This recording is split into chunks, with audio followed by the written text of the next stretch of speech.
Hello and welcome to 6 Minute English. I'm Neil. And I'm Alice. My chair feels uncomfortable today. How does yours feel? Oh, mine's fine. Very comfortable, thank you. Well, it would be nice if you offered to give me your chair, Neil. What? No chance. Well, I would be uncomfortable then, wouldn't I? You should give me your seat, Neil. Should I? Well, now might be a good time to mention that chivalry is the subject of today's show. Chivalry these days means polite behaviour, usually by men towards women. Though, in the past, it referred to a code of behaviour followed by knights in the Middle Ages. It was all about honour and courage in battle, and only later on about being polite to the ladies. Well, we aren't living in the Middle Ages anymore, are we? No comment. Let's go for our traditional question. I have a literary one for you today.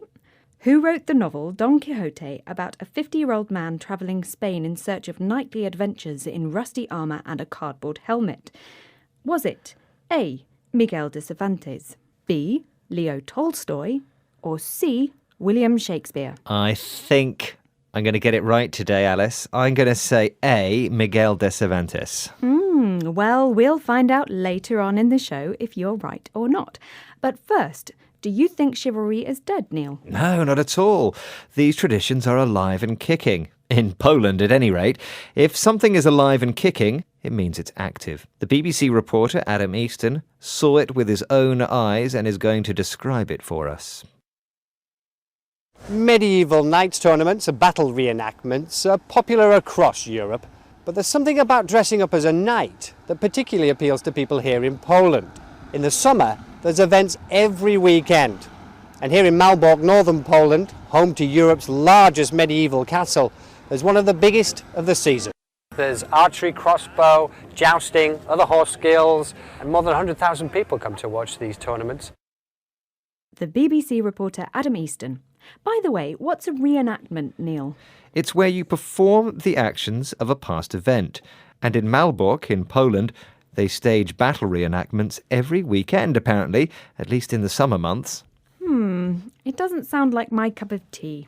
And that means it doesn't sound like something I would enjoy doing. How about you, Neil? Well, I'm not sure about the archery, crossbow and jousting. It all sounds like too much hard work. But I'd definitely enjoy the dressing up. Excellent.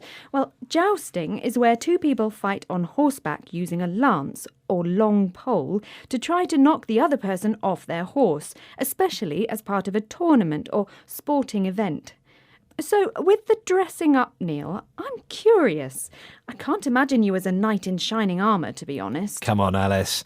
I'd look very appealing to any damsel in distress. A damsel in distress is a young unmarried woman in need of help.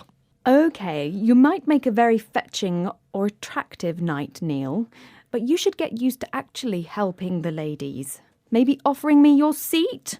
I'm still sitting uncomfortably here. Come on, Alice. A knight needs to sit comfortably too. We've always been the ones with battles to fight. But at some point in the history of chivalry, prowess or skill on the battlefield became combined with a set of conventions or rules governing other aspects of behaviour.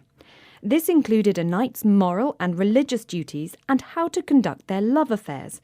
Professor Laura Ash at Oxford University explains. The really strange thing is the idea that love should somehow make you a better knight. I mean, this is what is suddenly claimed in the late 12th century, and it makes very little sense. You know, if you imagine a footballer telling his teammates that being in love makes him a better footballer. That was Professor Laura Ash, and I agree with her. What has being a great footballer or a great warrior got to do with love? Well, courtly love was a social code governing behaviour between aristocratic men and women that developed at the same time and amongst the same people as chivalry, and the two became intertwined, or hard to separate from then on. And aristocrats are people of high social rank.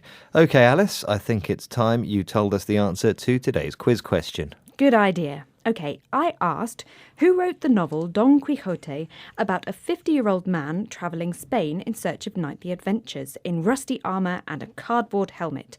Was it A. Miguel de Cervantes, B. Leo Tolstoy, or C. William Shakespeare. And I said A, Miguel de Cervantes. And you were right. Hey! Well done.